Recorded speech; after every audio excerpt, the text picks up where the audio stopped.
오늘 우리 창세기 20장에 있는 우리 말씀을 보면 그동안 소알에 머무르던 롯에 관한 이 이야기가 이제는 아브라함으로 옮겨져 가는 이 대목인데, 이 본문의 말씀을 보게 되면 아브라함이 남방으로 옮겨가서 가데스와 술 사이 그랄이라고 하는 그 지방에 우거할 때에 일어난 사건이 오늘 이 본문에 기록되어 있습니다. 우리가 이 성경을 보다 보면 아브라함에 대해서 실망하는 부분들이 꽤 여러 군데 있습니다. 오늘 2절에 있는 말씀을 보게 되면 그때에 아브라함은 자기 아내 사라를 2절에 뭐라고 또 그럽니까? 자기 누이라 하였으므로 그랄왕 아비멜렉이 사람을 보내어 사라를 데려갔다. 이렇게 성경은 말씀을 합니다. 어떻게 보면은 엄청난 그 아브라함에게는 큰 시험이 아닐 수가 없지요. 이 사건이 일어난 시점은 언제이냐? 우리가 성경을 보면 창세기 12장에 보면 기근 때문에 애굽으로 아브라함이 내려갔을 때 사라를, 자기 아내를 가지고 자기 누이라 그랬습니다. 바로가, 애굽왕 바로가 우리가 부부인 걸 알면 그 참 어떻게 보면 궁색한 얘기인데, 그 나를 죽이고 자기를 아내로 삼을 것이 아니냐. 그러니까 우리가 누이라고 하자. 누이라는 말은 맞습니다. 그 말이 그 유대인들은 어떤 그 남과도 물론 결혼을 하지만은 이런 그 가족 사촌끼리도 결혼을 하고 하지 않습니까? 그래서 누이가 맞기는 맞으나 자기 아내라고 하는 것을 숨겼다가 이 바로 왕에게 하나님께서 바로 그 범죄치 못하게 하고, 그 아내는 사라는 바로 남편이 있는 여자다, 되돌려 보내라. 그래서 그 바울에게 그 바로 왕에게 아브라함이 꾸지람을 듣습니다. 표현하자면 어떻게 이방인 왕에게, 사람에게 이 아브라함이 그럴 수가 있겠느냐라고 하는 것인데, 그 사건과 오늘 본문이 여러 가지 면에서 아주 유사한 그러한 부분들을 우리가 보게 되지요. 그래서 어떤 신학자는, 자유주의 신학자 중에는 이 말씀을 창세기 12장에 나오는 본문과 같은 기록인데, 창세기를 기록한 저자가 혼동을 해서 잘못 삽입을 해 놓은 그 배경이다, 그 구절이다, 이렇게 해석을 합니다. 창세기를 기록한 사람이 누굽니까? 모세였지요. 물론 모세가 뭐 나이가 적은 것은 아니었지만은, 하나님이 주시는 총명함으로 이 성경을 기록합니다마는, 만약에 자유주의 신학자의 그 말이 옳다고 한다면 성경은 성경이 아니죠. 우리는 성경을 성경 그대로 믿습니다. 그리고 분명히 오늘 이 본문의 말씀은 창세기 12장의 애굽의 바로 왕의 사건과 또 오늘 이 그랄 지방에 있는 아비멜렉 왕의 사건은 엄연히 다른 이 사건이다라고 하는 것을 볼 수가 있습니다. 우리가 창세기 17장 24절에 있는 말씀을 보게 되면 아브라함은 99세의 할례를 받습니다. 그러면 그때 사라의 나이는 몇 살이냐? 아브라함보다 10살이 적으니까 89세나 90세 때 우리가 이렇게 되어진, 89세에 물론 이제 아브라함이 할례를 하나님 앞에 받게 됩니다마는, 그리고 본문에 나오는 오늘 이 말씀에 보게 되면 21장에 넘어가서 보면 90세에 사라가 이삭을 낳지요. 아들을 낳으니까 그 전에 되어진 바로 그 전개된 이 사건인데, 나이가 89세나 90세가 다 된 바로 그때라 하는 것입니다. 우리가 한 가지 특이한 점을 발견합니다. 나는 이 본문을 읽을 때에, 이 본문을 보면서 처음에 아브라함이 그 사라와 함께 애굽을 내려갔을 때 나이는 75세쯤 됐을 때죠. 그러니까 사라는 몇 살이 65세쯤 됐을 거다. 그 말입니다. 도대체 사라의 미모가 얼마나 좀 표현하자면 환상적인 미모를 가졌기에 65세가 됐을 때 바로가 그렇게 눈이 뒤집혀지도록 그 여인을 보고 반했고, 또 89세, 90세가 된 이 사라를 보고 또 아비멜렉이라고 하는 이 왕은 그렇게 그 사라에게 아주 복 빠지겠냐. 그래서 아브라함이 여기에서도 똑같이 바로에게 했던 말과 같이 우리를 누이라고 하자, 아내라고 하지 말고 누이라고 하자. 참 아브라함답지 못한 그러한 그 모습이다, 이렇게 말할 수가 있겠고요. 처음에는 이해를 해준다. 사라 입장에서 보면 처음이니까 이해를 해주고, 사람이 생명에 애착이 없는 사람이 어디가 있겠습니까? 그러니까 죽을 수도 있으니까 한 번은 이해를 해준다 하지만, 그러나 상황이 여기는 다르지 않느냐 그 말이에요. 살 만큼 살았고 이제 100세가 다 됐고 90세가 다 됐는데, 거기서 또 한 번 그런다면 여러분 같으면 여러분 남편을 굳이 믿을 수가 있겠냐? 못 믿는다는 표정이 역력합니다. 말을 안 해도. 자, 여러분 보세요. 물론 우리가 보면은 그렇습니다. 그 당시에 보통 사람들은 100세를 더 삽니다. 아브라함이 175세를 살았기 때문에 그 당시에 사람들의 수명을 우리가 비교를 해보면 어떤 분은 그러죠. 90세의 사라였다면 절반의 나이, 45세나 50세쯤으로 우리가 그렇게 그 정도의 나이를 가진 젊은 사람으로 추정을 할 수가 있다. 어쨌든 아비멜렉 왕은 사라를 보고 그 매력에 빠졌다라고 하는 것입니다. 사람이 매력을 타고날 수도 있겠지만은 어떤 경우에는 마음과 신앙을 잘 가꾸어서 그런 어떤 사람이 자기만이 가지고 있는 그 사람만이 나타낼 수 있는 매력이 있는 경우가 있습니다. 우리들은 타고난 외모는 조금 약간 부족하죠. 우리가 약간 부족하지만은 하나님 앞에 신앙과 정말 우리 하나님의 말씀으로 우리를 잘 가꾸어 간다면 우리도 매력 있는 사람이 될 줄로 믿습니다. 아멘. 왜 어릴 때는 그렇잖아요. 어릴 때는 10대, 20대 그때가 참 예쁘고 귀엽고 그때가 참 예쁜 것 같이 느껴지잖아요. 사람을 가만히 보세요, 여러분. 사람이요. 여러분들이 사진을 찍어 놓고 보시면은 며칠 전에 TV에서 84년도의 화면이 나오더라고요. 그래서 84년도에 우리나라 홍수가 많이 져서 북한에서 쌀도 보내고 양복 기지도 보내주고 옛날에 그랬어요. 84년도에. 기억이 안 나신지 모르겠어요. 그래서 주는 사람보다 받아먹는 사람들은 특히 안 주면 잊어먹는가 봐. 그때 쌀도 얻어 먹고 그때 왔어요. 좀 공감 좀 해주세요. 모르더라도 그렇다고 그랬어요. 그때 왔습니다. 왔는데 84년도에 서울시내 백을 들고 하이힐을 신고 다니는 아가씨들 보니까 난 그렇게 촌스러울 수가 없어요. 여러분, 아이고 정말 촌스럽더라고요.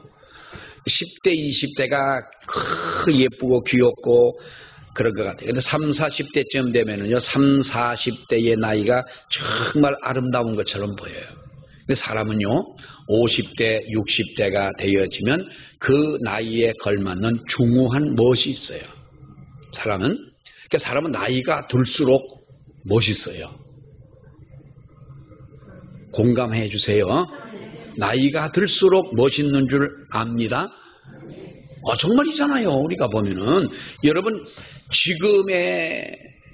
지금 말고 80년대, 90년대 그때는 그때 나름대로 아주 멋게나 부린다고 하고 살았어요. 근데 지금 와서 보니까 너무 정말 웃기는 거예요. 이것이 시대가 사람을 만들어가고 멋을 만들어가고 그렇게 매력을 만들어가는 줄 압니다. 여러분 가끔 보면 우리 사람들이 그렇습니다. 정말 어떠한 나이가 들어서 많은 것을 보고 배우고 또 많은 사람을 대하고 이렇게 살면서도 우리는 정말 어떤 매력이 없는 사람이 있습니다. 매력 없는 사람이 있어요. 더 중요한 것은 이 오늘 본문의 사라의 이야기하고는 전혀 거리가 좀 먼 얘기입니다만은 사실상 여러분 그렇습니다. 사람은요, 우리가 이 세상을 살아가면서 정말 그 사람이 가지고 있는 어떤 65세가 돼도 바로의 눈이 뒤집힐 만큼의 사라가 가지고 있는 미모, 89세, 90세가 다 됐는데도 아비멜렉 왕이 볼 때에 정말로 반할 수밖에 없는 그것, 그 아름다움, 이것이 사라의 모습이라는 거지요.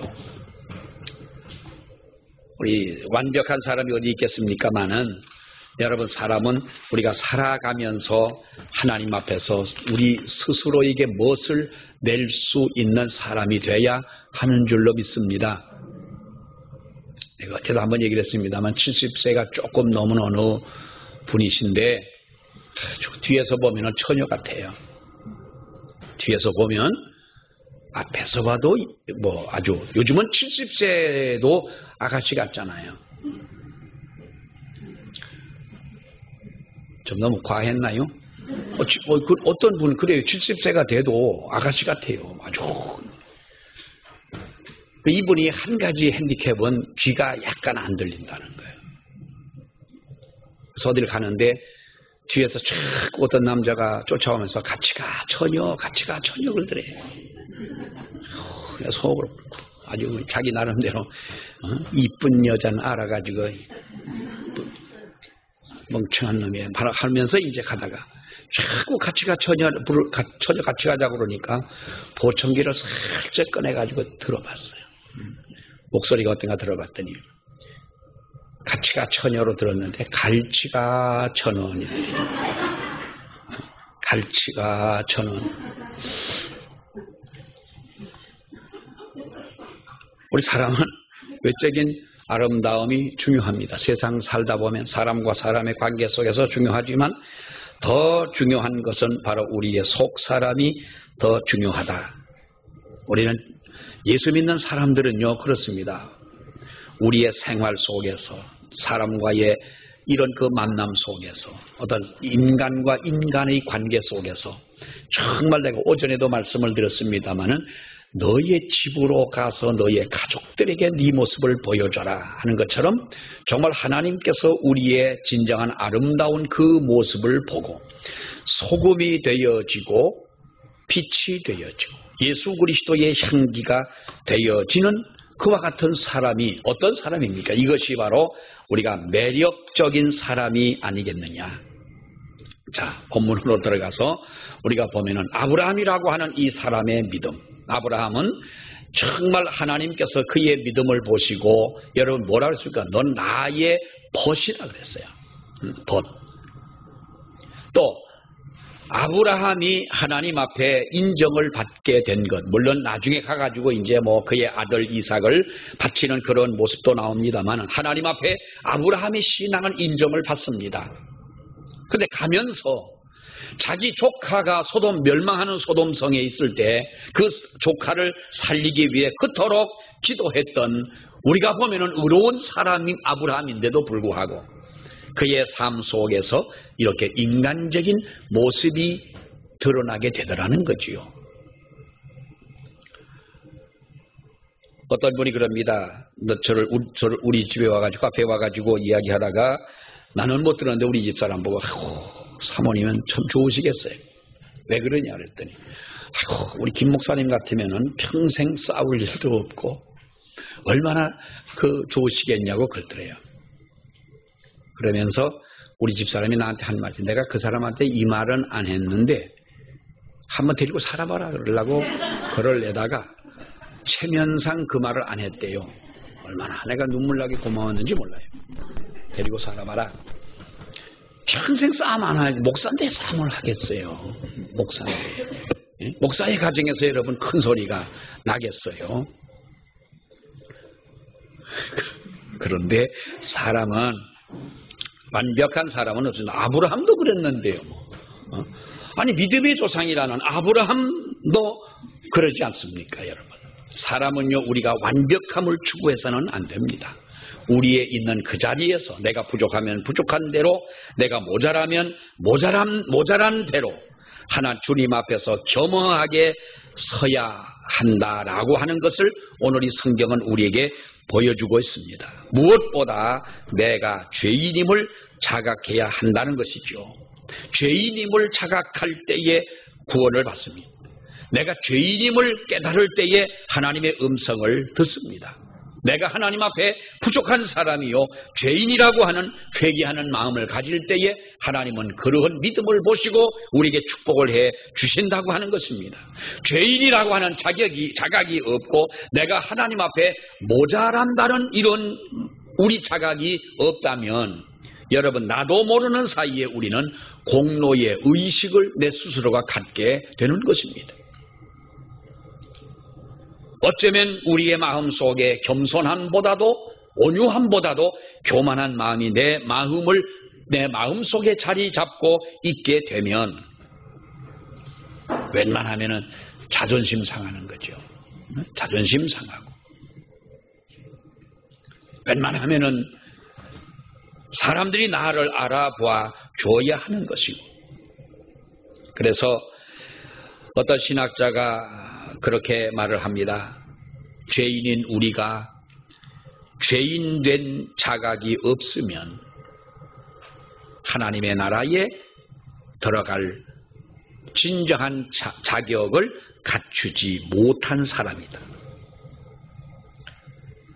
다시 말하면 우리는 하나님 앞에 죄인이라고 하는 이 자각심을 가지고 회개하는 마음을 가지고 살아갈 때에 하나님 앞에 온전한 그 믿음을 갖게 된다고 하는 것입니다. 여러분, 대개 보면 우리가 이 아브라함의 이 역사를 볼 때에 참 재미난 그런 부분들이 정말 많습니다. 하나님께서 그랄 왕이었던 아비멜렉에게 사라를 데리고 취하여 간 이 아비멜렉 왕에게 하나님이 뭐라고 말씀을 하십니까? 바로에게 했던 말씀과 똑같은 말을 하죠. 그러면서 오늘 이 성경을 여러분 보세요. 오늘 우리가 7절에 있는 말씀까지 보았습니다만 하나님이 꿈에 또 그에게 이르시되 6절에 내가 온전한 마음으로 이렇게 한 줄을 나도 알았으므로 너를 막아 내게 범죄하지 아니하게 하였나니 여인에게 가까이 하지 못하게 함이 이 때문이니라 그랬어요. 자, 하나님께서 아비멜렉 왕에게 뭐라 그럽니까? 그 여인을 가까이 하지 마라. 만약에 그렇다면 내가 데려간 이 여인으로 말미암아 내가 죽는다는 거예요. 이 여인은 남편이 있는 여자다. 그럼 아비멜렉이 할 말이 없습니까? 아비멜렉이 뭐라 그럽니까? 아비멜렉이 그 여인을 가까이 하지 아니하였으므로 그가 대답하되 주여 주께서 의로운 백성도 멸하시나이까?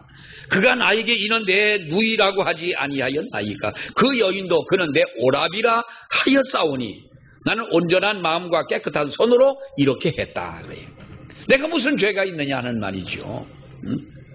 아니 죄가 있다면 이 사람들이 잘못 아닙니까? 이 사람들이 죄가 아닙니까? 아브라함도 누이라고 그랬고 이 사람도 아브라함을 남편이라 하지 않고 오라비라 했는데 그 나는 깨끗한 마음으로 했다는 거예요. 사실상 아비멜렉은 여러분 죄가 없습니다. 그러나 하나님은 여기에서 뭐라고 말씀하십니까? 그래서 하나님이 말씀하시기를 그래서 범죄하지 않게 하기 위하여 내가 이 말을 너에게 하는 것이 아니냐. 아브라함이 하나님 앞에 얼마나 감사하고 얼마나 고마웠겠어요. 자기가 죄를 짓고 자기가 잘못하고 자기가 이렇게 정말 말도 안 되는 그러한 상황을 만들어 가지고 아비멜렉 왕이 범죄하게 만들었다면 이 아비멜렉이 화가 나서라도 아브라함을 죽일 수도 있는 것 아닙니까, 여러분? 그런데 하나님은 어떡합니까? 그 아비멜렉 왕이 네가 만약에 범죄하면 너는 죽는다는 거예요. 아비멜렉을 죽이기 위한 것이 아니라 아브라함을 보호한다는 거지요. 그리고 하나님께서는 아브라함의 허물까지도 덮어주시고 그와 그의 가정을 지켜주시는 이 역사를 볼 수가 있는 것입니다.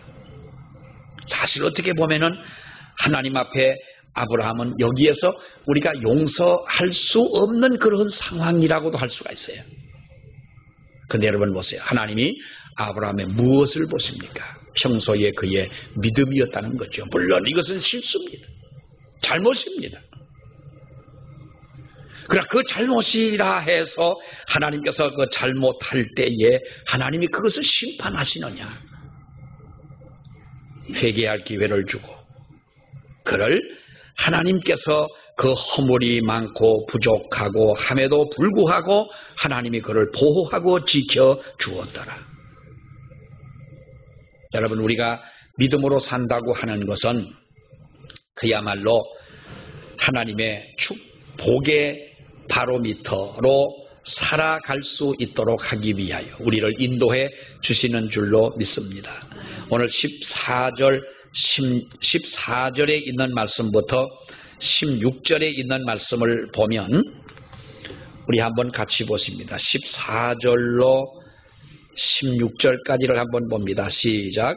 아비멜렉이 양과 소와 종들을 이끌어 아브라함에게 주고 그의 아내 사라도 그에게 돌려보내고 아브라함에게 이르되 내 땅이 네 앞에 있으니 네가 보기에 좋은 대로 거주하라 하고 사라에게 이르되 내가 은 1000개를 네 오라비에게 주어서 그것으로 너와 여러 사람 앞에서 네 수치를 가리게 하였노니 네 일이 다 해결되었느니라.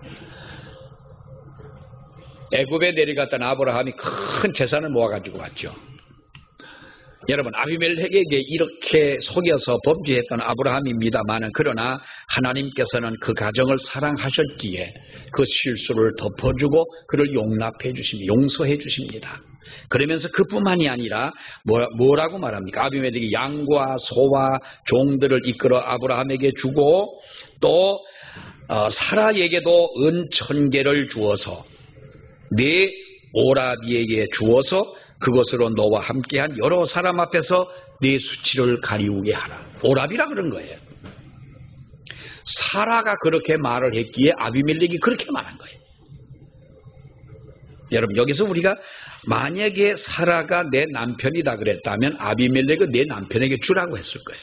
뭐 남편이라 그렇게 말했다면 이러한 일도 생기지 않았을 것입니다만은 그의 말한 대로 하나님께서 갚아주시고 이루어주시는 것을 보게 돼요. 우리 예수 믿는 사람들은 정말 우리 말이 여러분 대단히 중요하잖아요. 늘 말씀을 드립니다마는 우리 성도들의 말은 기도인 것입니다.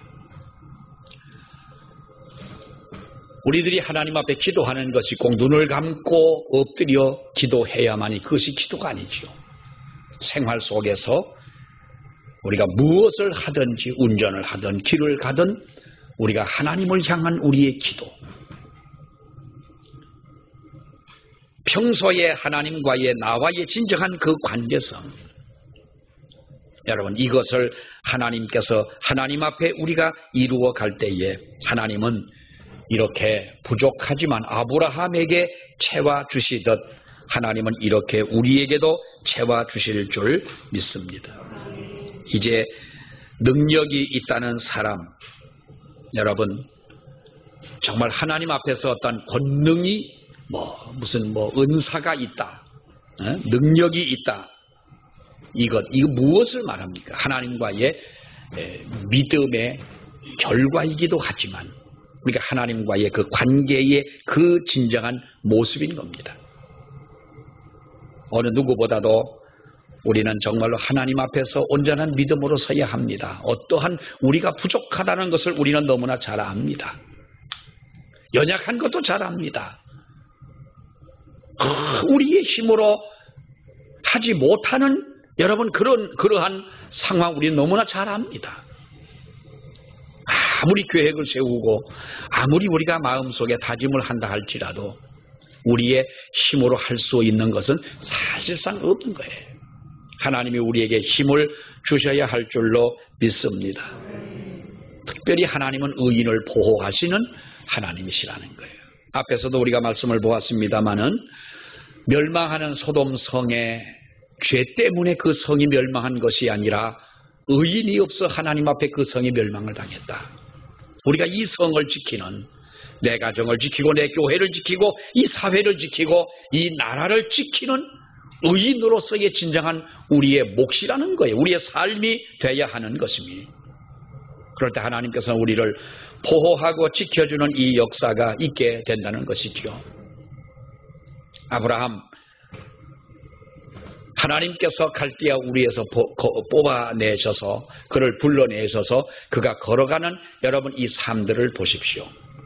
많은 실수와 넘어짐과 정말 여러 가지 많은 문제점들이 많이 있지만은 우리가 아브라함에 걸어간 그 길이야말로 하나님의 구원의 역사, 구원사를 이루어간 바로 그의 삶이었다는 거예요.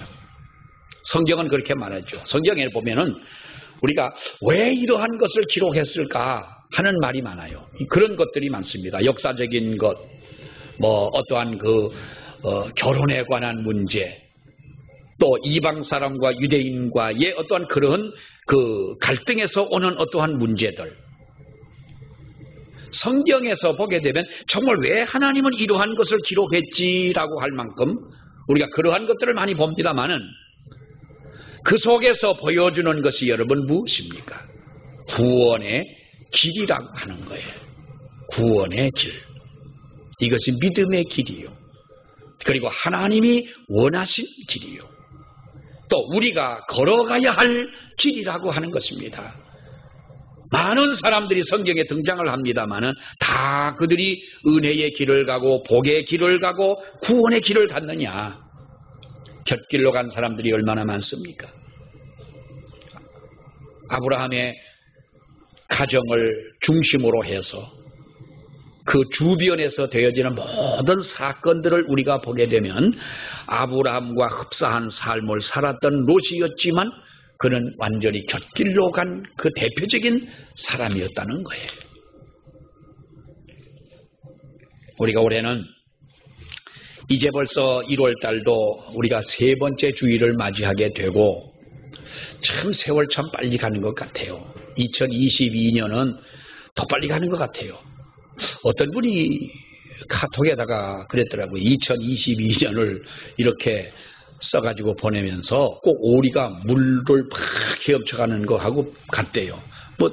그거야 우리가 표현하기 나름이죠. 또 그럴듯해요. 2022년 지나가 버리는. 그래서 2022년은 더 빨리 갈 것 같다는 거예요. 그거야 우리가 전해나 올해나 시간은 똑같습니다만 정말 어떻게 보면은 우리가 시간이 참 빨리 가요. 올해도 우리가 세월을 아끼고 하나님이 원하시는 그러한 삶을 살아가는 저와 여러분이 되시기를 원합니다. 하나님 앞에 실수가 많고 부족함이 많고 하지만은 그러나 하나님 중심으로 살아갈 때에 하나님이 우리를 지켜주시고 하나님이 우리를 보호하시고 우리를 통하여 하나님은 구원의 길을 열어가시는 그 역사가 있기를 축원합니다. 우리 기도하겠습니다. 하나님 아버지 은혜를 감사합니다. 오늘도 이 시간 저희들을 주님 부르셔서 아버지 앞에 영광 돌리게 하여 주시고 주님을 찬양하며 기도하며 주의 말씀을 저희들이 상고하며 아버지 하나님 특별히 믿음으로 살아왔던 아브라함의 그 삶 속을 저희들이 보면서 아브라함이었지만은 실수가 있고 믿음의 사람이었지만은 넘어짐도 있었는데 그러나 하나님 중심으로 살려고 하는 그의 중심을 보사 하나님께서는 의인을 보호하시는 그 축복으로 그를 인도하고 붙잡아 주신 줄 아버지여 믿습니다. 우리들이 생각해 볼 때 저희들이 부족합니다. 우리가 연약합니다. 아버지 하나님 저희들도 넘어지는 것이 너무나 많습니다. 그러나 하나님 앞에 온전히 믿음으로 살아가는 우리가 되게 하여 주시고 믿음으로 살아가는 삶을 힘쓰며 기도하며 십자가 붙잡고 나아가는 저희들이 되게 해 주셔서 하나님 앞에 승리하는 우리 모두가 되게 하시고 하나님의 보호하심 속에 아버지여 올해도 저희들이 주님 앞에 나아갈 수 있도록 은혜 위에 은혜를 더하여 주시옵소서. 우리 교회에 속한 모든 성도들 어린 생명에 이르기까지 한 주간 동안도 승리하는 우리 모두가 되게 하옵소서. 예수님 이름으로 기도하옵나이다. 아멘.